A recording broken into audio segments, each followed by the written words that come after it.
Hello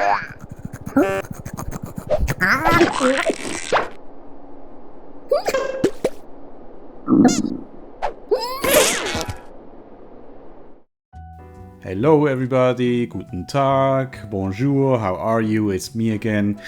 I come to you with a new little video about Moho. Short disclaimer, I really am trying to do this basically in one take because I'm far too lazy to edit this thing, and I also realized that people really like these unedited things that go on forever because apparently you feel you get more out of them. So that is very lucky for me because it means I don't have to put in that much work. Hopefully it's still as informative as ever or not. But yeah, as you have seen maybe on my channels, I've been experimenting recently with using Moho as a cleanup tool. Because first of all, you know, I really like doing traditional animation. Actually, if I'm honest, I like it much more than doing rigged stuff, but still I'm always fascinated and intrigued by rigging and by cutout stuff, especially because, you know, at work we have quite, you know, fast turnarounds and I have to produce things quickly. So I am almost, you know, there's almost no way around it than using rigs. And secondly, I always think, you know, as a aspiring indie animator, you know, are there ways maybe to save some time and use these tools and technology to get the menial tasks like cleanup and in-betweening done faster by using tools like Moho. So recently Moho has, you know, posted some videos on their channels. One was for, oh gosh, what's the show called? Creature Feature, Scavenger's Reign, yeah, sorry. I haven't watched yet, but I'm planning to. Scavenger's Reign has apparently used Moho a little bit in a capacity.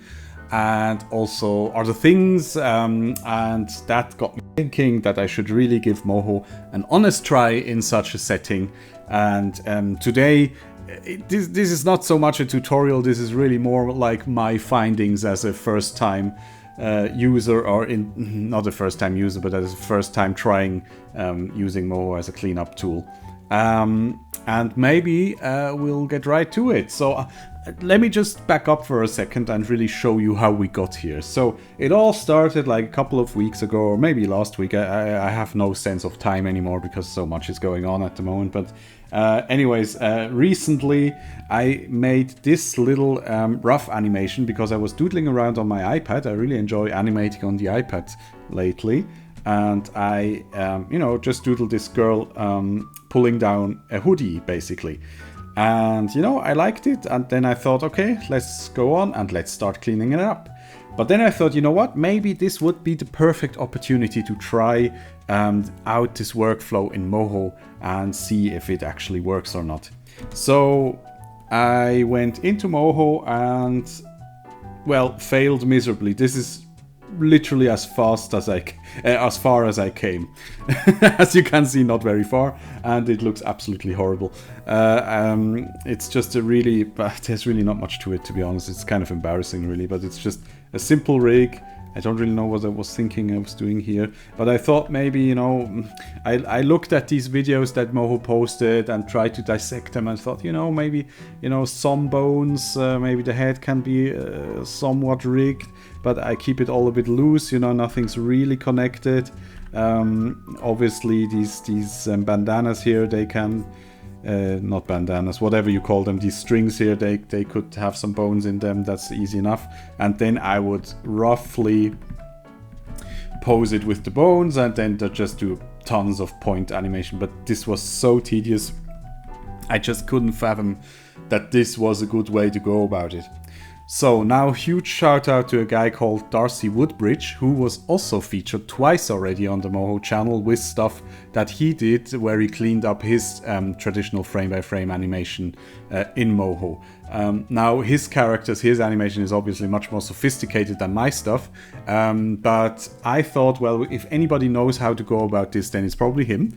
So I sent him my rough, I explained to him, you know, my problems that I'm having, and funnily enough, or luckily enough for me, he sent me back this. He actually took my rough and started cleaning it up a little bit as a test, you know. Just the head and the hoodie, but already I could tell, Jesus, you know, this looks actually really cool. I wonder how he did that, but since he sent me the file, I didn't have to wonder. I could just go in and check this stuff out. So the first thing I immediately noticed is there's no bones in here actually. This is all just switch layers and meshes and some point animation. And when I went in, let's just hide a few layers and let's go from the top. I saw that he basically took the face as a separate thing, and if we look at that by itself and maybe look at it with the rough, you can see that he basically just traced the face here on a separate switch layer, and he switches around whenever. Well, there's two things going on. Let me back up for a second. Let's go to phase 2 here. You can see what's happening down here is actually, it's not only being switched from one drawing to the next, but he basically animates the points until there's a moment where it won't fit anymore and he has to redraw a new face here. So this is phase 1. Okay, all the way here we can use point animation, and from here on it's phase number 2. Up until here is phase number 3. That works until around here, and here it's the squashed phase number 4, and it relaxes a bit, and then she opens her eyes, and so on and so on. And that was kind of the first revelation I had, that I should really try to draw much more than to just, you know, deform and all these kind of things, you know, just not rely only on vector deformation. Then he would go to the next thing, and that would be the hood here. The hood, that really blew my mind because I couldn't fathom how to do it, but it's actually quite simple. It's, as you can see in the switch up until here, it's just one drawing, but what he did was he put a mesh over it. And as you can see, he divided this mesh in a way that you basically have the individual strokes here, that you can pretty easily deform them, you see. You can use the magnet tool, and this way you don't even have to animate individual vector points. You can do it much easier with the mesh. And then he, as you can see, then he would just animate it up to here when she pulls it back, and here it would switch to the next one. Boom. Here how it falls down, and then the next one comes in here, and here it just lightly flaps down, and so on and so forth. And then at last but not least, he would do the rest of the head basically, and the head and the hair is actually on one layer. He didn't divide that, and he then just used a few masks and stuff wherever he needed it. For example, since the hood is in front of the head and the hair, because it makes sense most of the time, he used some masking on the hood basically to mask it out whenever the hair should be in front. It's really just a mask on a frame by frame layer. You can see that here, all these scribbles, that's just masks basically making sure that the hood is gone wherever the hair should be visible. Yeah, so you know, that helped me enormously, and again I want to thank him at this point for doing this for me, because sometimes it's really useful to just see, you know, a different way to approach things, I guess. So, you know, I thought, okay, let's start from the beginning again and try this whole thing from the start. So I did this new rough animation of this little alien character eating another extraterrestrial. And, you know, I wanted it to be a bit broad, a bit cartoony, because I really didn't want it to look rigged too much. So I wanted to do a lot of shape shifting and stuff. And this is actually the file of my first attempt. And this is exactly how far I got. This is exactly how far I got. That's basically it. Because again, I was breaking my brain how to, you know, it was just so hard for me to keep track of all this stuff. But then I looked again at his examples, and I noticed, you know what? He probably really went one thing at a time. Probably he did it exactly as I showed. He first really only took the face, did that in a pass, then the hood, did that in a pass, then the head, did that in a pass, and so on. So I thought maybe if I just take it easy, do one thing at a time, and just try to do the mouth first. And that's exactly what I did, you know. So this is basically how my first pass of this animation looked. I did nothing else but the mouth. And you can see I retimed stuff a little bit. It's not entirely accurate anymore to the rough, so I will not show it in this case. But that was basically the secret sauce number one, so to speak, because once I started breaking stuff apart and doing it in passes, suddenly it seemed feasible. So let's look at the whole thing for a second. It's really nothing fancy. If we maybe take a look at the rough again. When you look at it, I was just really analyzing, okay, how would I do what? So I would definitely need a switch layer for the eyes. I would need a switch layer for the mouth. I could probably get away with a little rig for the body because that one doesn't move that much really. The most complicated thing is when he does this jump here and suddenly has this pose. But that could be easily done with a Vitruvian bone. And obviously the antennas, I could, you know, put a curver on them and have some nice overlapping action going on there. And that was pretty much the plan. And that's pretty much exactly what I did. So I have my head layer here. Head layer consists of a switch layer of these eyes and the switch layers of these mouths.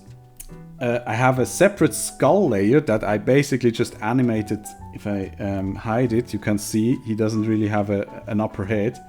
And it's really just a green blob that I animated where I animated the points. The antennas are, as I said, they're curvers, but I put bones in them, so they would be just a bit easier to manipulate instead of going in and, you know, using the curvers themselves. Curvers, if you don't know, are these little deformers here. They are new since Moho 14. Yeah, that's them. And I would have this little body rig here, and it's really very simple. It's not even attached to the head is actually not attached to the whole thing. I did that separately. Probably in hindsight, if I would do it again, I would try to find a way to attach the head, really. I just thought I have more flexibility that way, and since I'm doing everything in passes, I could really do it separately. But if I would do it over again, I could probably save a lot of time by just, you know, still try to at least attach the skull and the switch layers of the eyes and so on to the body, and then take the plunge and animate the neck in the first pass as well, so the rotation of the head would match. But never mind that. Anyways, it's just your standard rig with target bones, and maybe the only significance about it is that it has some Vitruvians for when he jumps up, because again, the rough tells us everything we need to know. I cheated a bit with the tail, because that was by the end of it and I was really getting tired. The tail really just has a dynamics in them, and you know, all the secondary action or the overlapping action of the tail flopping up and down is basically, you know, it's just slight bone dynamics. I just have one little smart bone here where I can unroll the tail, because I wanted to have some when he like gets tense, it does boing. Kind of Freudian, but whatever. Anyways, so as I said, I would go through and just take one thing at a time, and I'll show you exactly what I did. I will actually demonstrate this afterwards, but just to you know, to show you the concept. So here's my mouth switch layer, and you can see down here, wherever there's the little square, you know, it switches to another drawing basically. So we have this one, switches up to this one, switches to this one, switches to this one. Here we have some nice oh Jesus, sorry, I cannot speak anymore. Some nice swipes, stretches, whatever. Some smears. Sorry. I talk German all day, so my English is. I first have to relearn English for a moment there. Anyways, here is a nice smear when it goes down, and it switches to this one, switches to this one. But what's happening in between here? Why is it still moving even though it's just this one drawing? Well, exactly as with Darcy's example, if we open this, you can see it's a ton of switch layers. All these folders are separate mouse pieces. And here we have number one, and number one has, ta-da, a little mesh deformer on it. And with this mesh, basically, all I did was take my rough as a guide and have key number one, and it goes to key number two, and then how do I want to in-between this? And I in-betweened it by using these meshes and by using the magnet tool. So I could basically do anything here. But that was basically the, basic concept. When it was really, when it was a bit more simple shapes, like with the eyes, I did that a lot, then I wouldn't even use meshes, then I could do the points directly. Eyes would, by the way, be the second thing I did, so you can see, same concept. Switch, switch, deform, switch, switch, deform, switch. And I think here, for example, here he has a little bit of a pop. Boom. And let's see what's happening. Let's open this up. Oh my god. 28 eye layers. And here we have, as you can see, this eye shape has a little bit of animation on it as well by manipulating the points directly. So that, in a nutshell, that's basically the whole trick. You mix and match different things to get the desired effect. You can also use bones, for example. I didn't do it that often, but with this mouth, ooh, let's go back here. With this one, I knew I wanted a nice little moving hold, and the easiest thing was to just put it into a bone layer, because you can also put a bone layer in a switch, whatever, it doesn't matter. And all it does here, as you can see, is opening that bone and closing it again. And then there's a tiny bit of point animation as well, probably, yeah, to start the smear, so to speak. And here you can see the same things happening with the eyes. The eyes are, probably this is switch and this is switch number 2, and then boing, this is switch number 3. Squashed it out and then animated the points to go in. That's basically the whole idea behind it, And then I would just go through it part by part, I would add the skull, I would add the 2 antennas, I would add the neck. Boing. The neck has some bones in them actually, but which I don't see for some reason. Here's the neck. Ah, no, I didn't even have I didn't have bones in the neck. Sorry, I just had a curver. This was basically how I animated the neck after the fact. So again, I could have rigged this a bit more elaborately and probably save a lot of time. And I think any sort of weirdness that you would make out in this animation is probably because the neck doesn't attach very nicely to the head. Here is the same thing. If we look at this frame by frame, this is basically this is all one drawing. Let's go in here. Yeah, this is all one drawing. There are no eyes here, so I just put an empty drawing into the eye switch layer, activated that, and then I just, as you can see, it's all just mesh deformation. It's all just the mesh that lies on top of this whole thing, and I animated the points so that it made sense. And then, this happens. And here, this was actually pretty cool because I could very easily get some really nice overlapping stuff going, like that he doesn't land with all feet at the same time. But here you can see the Vitruvian bones in action. Just lifts up, he has some stretch in his legs, boing, and it switches to the Vitruvians. We lift the Vitruvians a little bit more in the air. Have a nice moving hold, gravity kicks in, and he lands and stands up. That's basically the whole thing. The little alien, actually, that was probably the easiest thing. He wasn't really animated in that way. He was literally a rig that I made in 10 minutes. That's basically his loop. Yeah, there we go. Then I would have some frame-by-frame overlays. I tend to do that a lot, actually, because it always helps to give it a little bit more oomph, you know, like here, spit that flows out, or what else do we have? Yeah, when he comes out, some impact, and just some unidentified stuff flying out of his butt when he poops the pink alien out again. Alright. This is really pretty much the basic concept. There's really not one set way to go about this. All I can say is, you know, you have to decide from the get-go what do you want to rig and what do you want to redraw. In hindsight, as I said, probably I would rig a tiny bit more. I would make sure the head is connected. I would just make sure this part here basically, you know, is actually, you know, working and not just a fake. Can I somehow, yeah, this one here, you know, that the head is really connected to the body, so that I could just at least move the head in general, and wouldn't have to reconnect it to the neck all the time.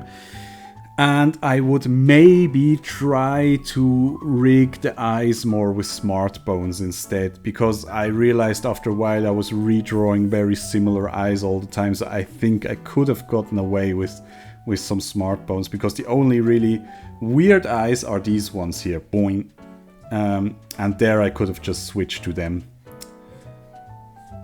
Yeah. The frame-by-frame overlay is also useful if you really have stuff that you know, for example here, if I could have made the effort really, this actually didn't happen in the final thing, I don't know why it's happening now, but I hope this didn't happen at least. But you could basically also just have a frame-by-frame layer over top of everything and clean up any, you know, ugly things that you want to get rid of. Let's see. Just, you know, frame by frame to hide some nastiness here and there. Yep. Alright. I think that's all I have in my notes for this part. Let me just check for a second. I guess... yeah, no, that's pretty much it. So let me just, from the start, show you how I would do this, or how I eventually went about it. And I will just show it with the first two keys basically for the mouth. First things first, it's always a good idea to have, let me just reset everything here, to have your styles set up in advance, you know. I always have a separate one for lines, because I want this line boil, and to easily adjust the line boil after the fact. And if I would have animated everything already, I could just go into the line style and change it, and it would change over the whole thing. And then in style 2 you can use the fill color. So in this case, since we want to do the mouth, it would be main skin, for example. Alright, so let's look at our rough.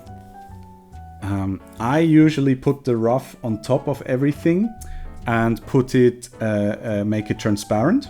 Let me just go in here, make it transparent, and also I activate ignored by layer selector. So that's just so if I want to, you know, with option right click, if I want to directly select the layer, it doesn't select this video file all the time.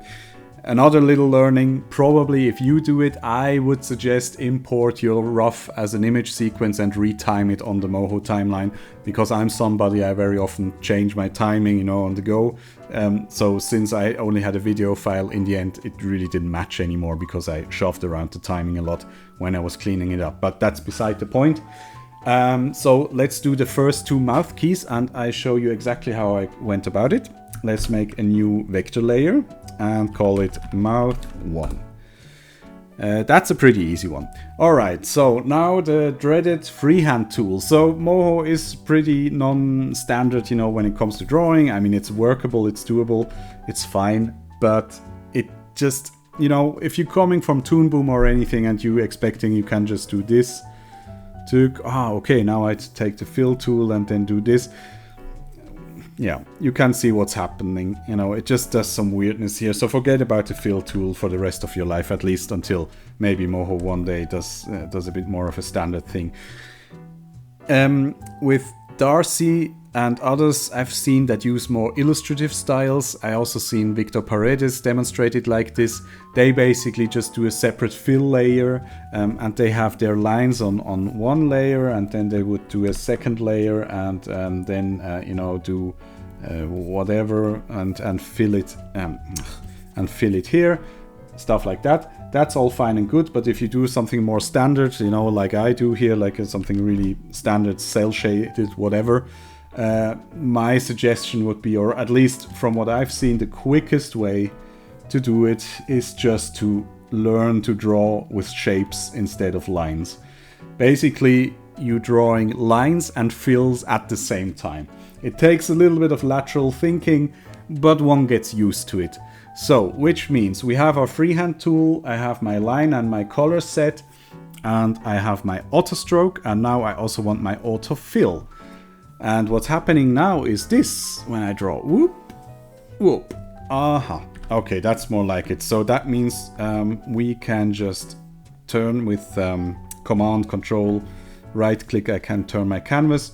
With while turning it and then pressing Shift as well, I can turn it in increments, so I can easily get it back. And also this one is handy, you can also flip your canvas. Probably you already know that, but I just thought I'd mention it. So let's just try as nicely as possible trace this first part. Then press T to go into the transform mode, and with A you can add points. As with any software, I would suggest to try to learn some of these shortcuts, because it just really speeds you up, you know, and time is of the essence. Alright, but here we have our first little part. So since this is frame by frame, and we're not really building a rig here that has to, you know, hold up for 30 seasons of a series, you can be a bit more sloppy about how you draw this stuff, you know. For example, here I would just go in and turn off autofill and just make an additional stroke, and here we are. Turn autofill on again, and then maybe do this cheek number 1. And now comes the trick. With Q I can select shapes, and with down arrow I can move it behind the grin here. Okay, here we are. And now let's do the same thing on the other side. Maybe from here. And I always keep in mind, you know, later the eye will be layered on top and the head will be on top. So it would work if I now just do this, basically. Alright, something like this. And then I could just go in, H, hide edge, hide this edge, and also here, H, hide this edge. So it would have a nice seam.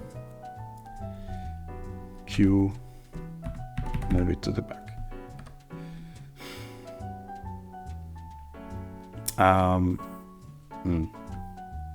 You know what? This is actually nonsense. Sorry about that. But as you can see, I would more suggest doing this in one shape, actually. Simplify your shapes. It saves you a lot of headaches later. So let's do it like this. Right. That's better. And then we can see where we need some points. I will add one here so I can hide this one. And I think there was... let's turn off autofill and let's put this on the top, actually.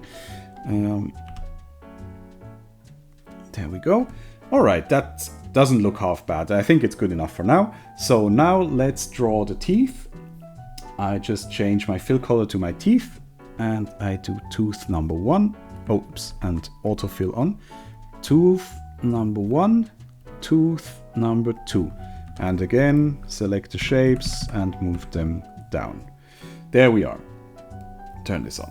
Okay, amazing. So that seems good. So let's look at our first two keys. This is basically our first one, and we see this would be our second one.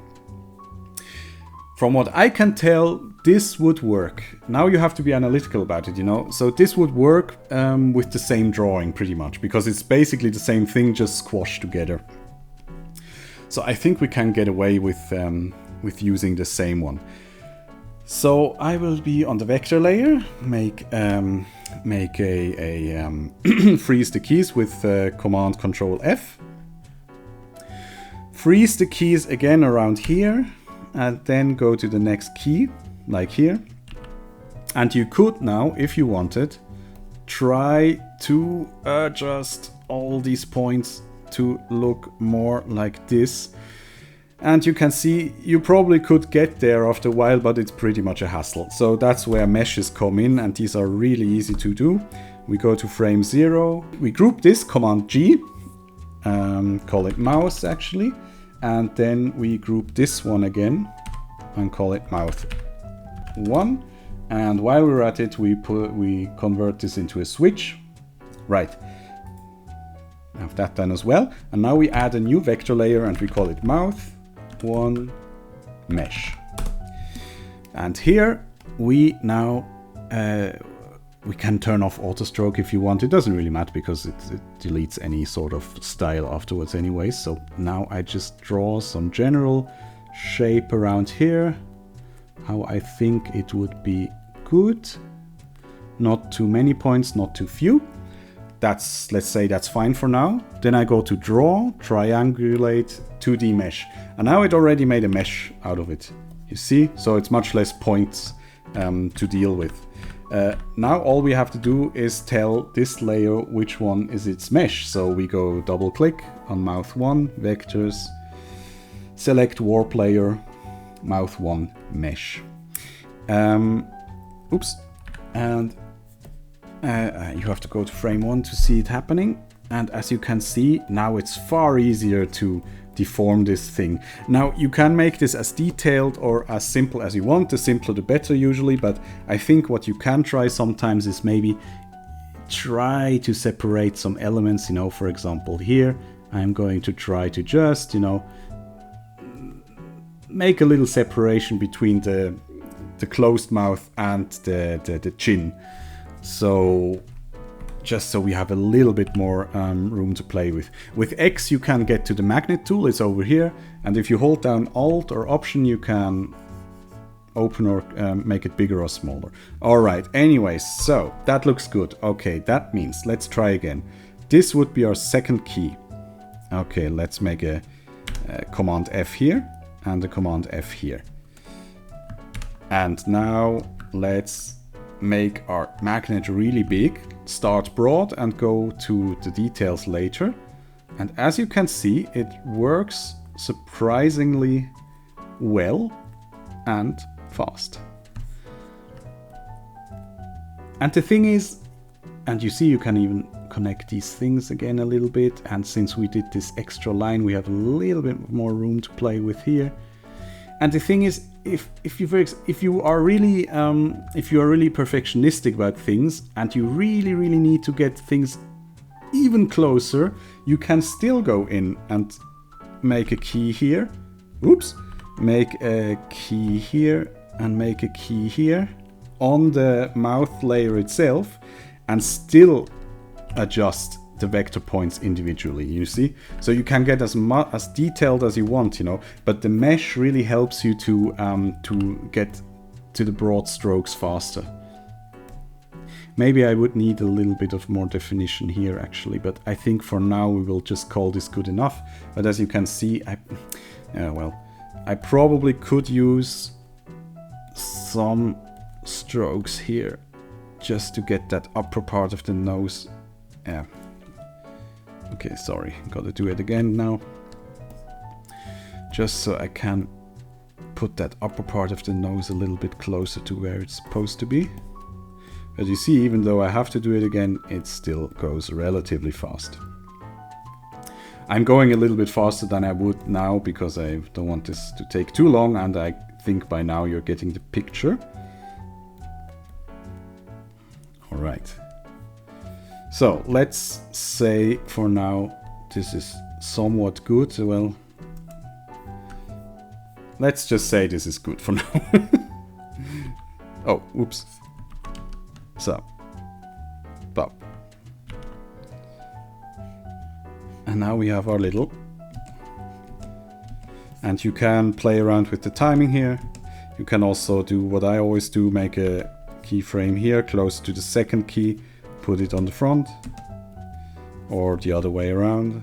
Well, actually, make this a bit longer. Alright, so that's all well and good. However, let me just try to get this a bit nicer. Yeah, that should be okay. And maybe you can even maybe do a little bit a thing like this, you know. Put it a little bit down. See? Boom. Yeah, obviously we would have to play around with that ease a little bit more to make it look nice, because right now it snaps up quite a lot. Boom. All right, good enough for now. So now we have. This is all well and good, of course, but what do we do now, you know? Because here definitely we won't get far anymore with our current drawing. Let me also here, actually I often put this on hidden in editing view so it doesn't distract us. So here would be the point where we need a second mouth for sure. So let's go here, make a new vector layer, call it mouth 2, and group it, because we're probably gonna need another mesh layer, and it just keeps things a bit more organized. One thing I should mention, make sure that you have this option here. Here, enable drawing tools only on frame 0. Uncheck this, so you will be able to draw on other frames at only 0, because otherwise we would have to go back to 0 all the time and move our story or roughs so we can see, so we can trace. But this way now we can draw on any frame. So, okay, same spiel. Freehand tool, auto stroke, autofill. The main skin is the color that we want, and I'm just going to do this very quickly. Probably like this. Oh, let's connect it like this maybe. How to do this best? I think I'm going to do it like this. And autofill off and just complete the stroke here. And now I probably have a mouth inside color. I actually did it. Yes, I was so good. Okay, autofill, auto stroke. And whoops. And we have an inside of the mouth.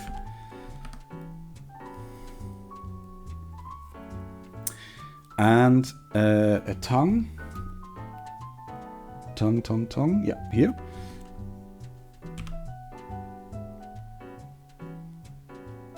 And just add a little stroke like this. And now let's draw some teeth again. These teeth. Teeth. Autofill. Teeth number 1. Tooth number 1. Tooth number 2. Put it behind. Put it behind and put this one behind that. All right, let's turn this off. So here is our second mouth. Okay, actually I probably did something. Well, first, two things. First of all, yeah, let's just clean this one a little bit because I don't like how that looks. Like that. There we go. As you can see, since we shoved around points now, it also created some point keyframes here. So that's something you really have to take care of, because now you can see stuff is happening. That probably doesn't matter that much right now, because we're gonna show this mouth from here anyway, so it's gonna be at its right position. But it can, first of all, it messes up your timeline. It just makes it a bit more messy than it really needs to be. And second of all, it can lead to confusion. So you could either take these keys, cut them and paste them to the front, but this takes ages. So what I prefer to do, let me just put them again here. There is a handy little script, and it's called Move Selected Keys to Frame 0. It's available on mohoscripts.com. this is one of the scripts that I really like, and I actually wish Moho had something like that from the get-go, but we have this script at least.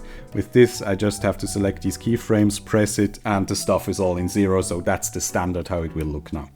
Alright, I did one little mistake actually, because you can see actually this is an overshoot and this is the settle. I would suggest to actually, if you have something like this, do the settle and then animate backwards and stretch it out, you know. But it will be alright. This is just a demonstration, so let's do the whole thing again. Go to frame 0, make a new layer, call it mouth, mesh, mouth 2. Mesh, and draw some points. Oops. Draw some points.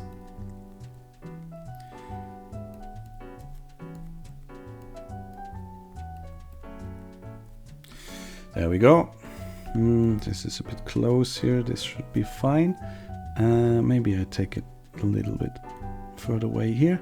And then go to draw, triangulate 2D mesh, and then add some more points maybe here.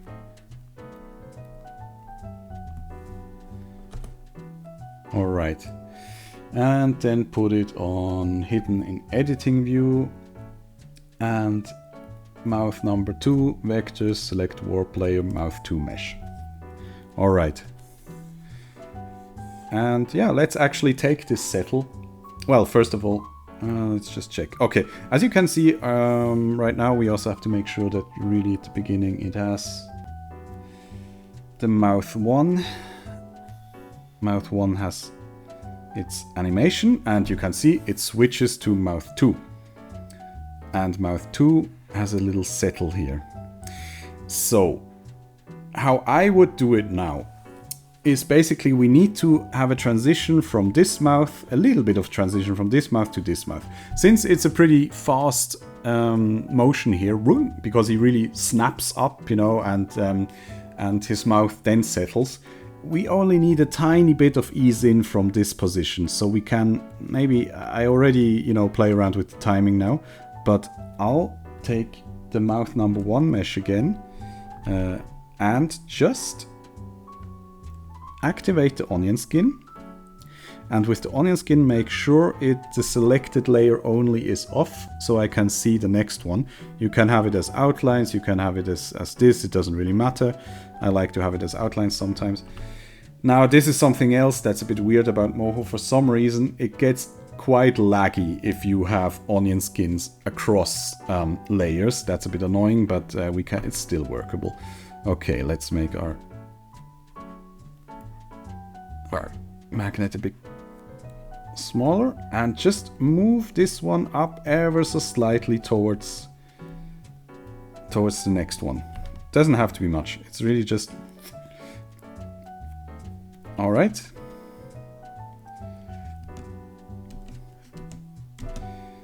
And then go to the mouth number 2 mesh, activate onion skin, and let's see where we're coming from basically. Also make maybe a keyframe here and move it forward so we already have that end position.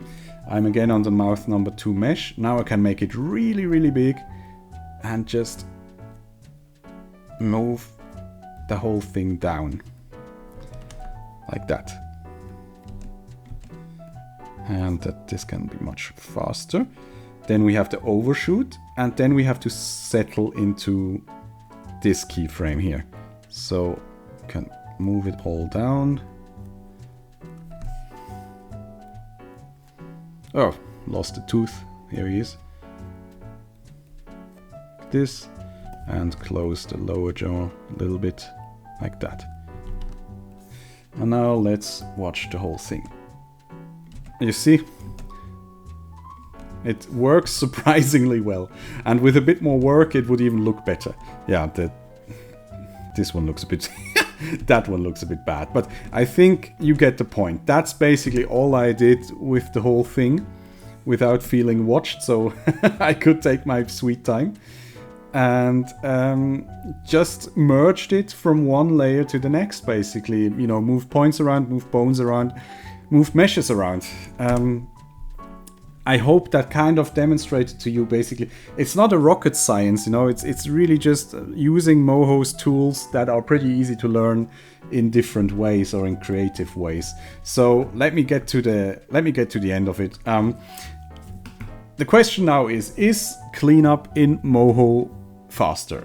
Well, and the answer to that is, as you probably don't want to hear, it kind of depends, you know. I think where it really shines is with these detailed illustrative styles that, as I said, that, you know, Darcy Woodbridge does, that Victor showed, other people show, you know, with the new vector tools in Moho, those have become really popular.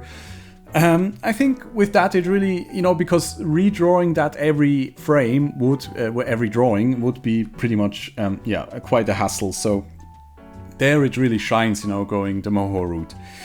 The truth is, this is my first real attempt in doing it that way, and as you can see, even I have to, you know, still a lot to learn, and I still, you know, encounter some hiccups here and there. So the truth is, I really need to investigate a little bit more. The aspect of fun, though, should not be underestimated, and what I mean by that is, you know, since animation is a lot of work, and I'm talking here out of the perspective of somebody who does his own stuff, not for something that you do as at work. But if you do your own things, you know, I'm thinking people don't talk often enough about that stuff should really be fun to you to do, you know, it should be fun for you to make. Question is, having seen me do this, does this really seem like a lot of fun instead of just drawing, basically? The truth is, for me, the experience was not that fantastic, to be honest. I still have some gripes with Moho's timeline, for example. It's really hard to retime stuff there, I find, when it gets more complex. The frame-by-frame layers, for some reason, they removed the interpolation of points there. I don't know why, but that's why we have to work with switch layers. I think it would be easier to bring that back into frame-by-frame layers because, you know, then I wouldn't have to name everything all the time. I think somehow it would be much easier if there would be sort of a all-in-one layer where I could have a mesh on it, and you know, I wouldn't have to have tons of layers. Anyways, that's beside the point. The truth is, you need to figure out if it works for you. You know, every case is different. You know, you've seen me do it now, and I'm pretty sure, knowing Moho as I do, that probably one of the guys who was featured there will relatively soon maybe have a webinar about it, and then you will probably get a much more informed opinion about all this stuff than from me. But all I can say is, you know, try it out and see what you learn, and how it, you know, how it works for you. All right. Just remember, and that's also something I have to tell myself, because, you know, the question for me was, is this faster than cleaning up traditionally? Maybe in some ways yes, and maybe in other ways no. In some ways it's more flexible, in other ways I still often just wish I could just draw the stuff. But the truth is, both speed and excellence just comes from experience. This was my first time that I really seriously, you know, completed a little scene like that. And if this would have been my 100th scene done like that, I would have probably been faster in it. And the same for you. So I think speed really can only come with experience. So I don't think it will be much faster out of the box. So if you're, for example, right now a traditional animator who's maybe seen some of these videos and now watches this to see what Moho can bring to the table, yes, probably it can speed you up in certain things, but it won't do that right out of the box. You have to invest the time to learn the tools, to gain the experience, to make the mistakes from which you learn. You know, that's just part of the process. But nonetheless, I want to leave you with some key takeaways that I think I learned from this whole project. Number one, it is really good to have a solid rough. To be honest, the more solid the better. Really have your keys figured out and most of your breakdowns, to be honest.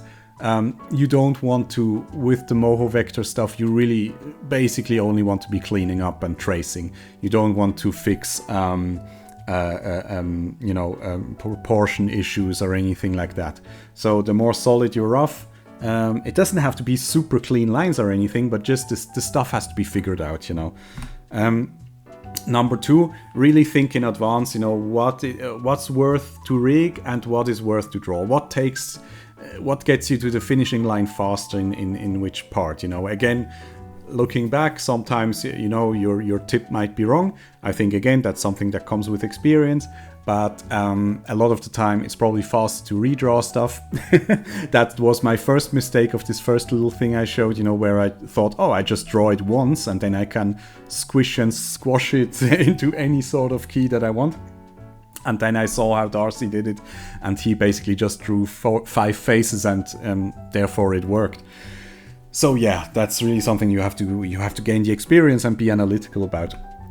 Number 3, that was also a tip by Darcy, by the way. Really use these meshes. I think that actually really speeds you up. It takes you a moment longer to set up, but with complex parts, you know, like this mouth, it's definitely faster. You know, you've seen how quick that was for me to merge that from one thing to the next. And that one was the biggest learning. Basically, do one thing at a time. Don't try to do the whole thing at once. Break it down. In my case, I decided to do the mouth first, then the eyes, and then all the rest one by one. I mean, unless you are just basically smarter than me, which also isn't very hard to imagine. But for me, I just was completely overwhelmed trying to clean up every drawing at once. So I really had to break it down into parts.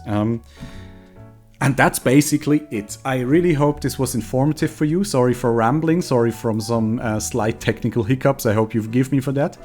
And also sorry that my example really didn't come out as great as I was hoping. Where is it? Let's look at it one more time. Let's look at this terrible overshoot. Boing. Kind of looks like the mountain from Nightmare Before Christmas. But anyways, I hope it gave you kind of the idea how to go about it. And please, if you use these techniques, if you find something out that's cool or that's interesting or that would help me to get better at this stuff, then please let me know. And hope to see you soon. Take care. Bye bye.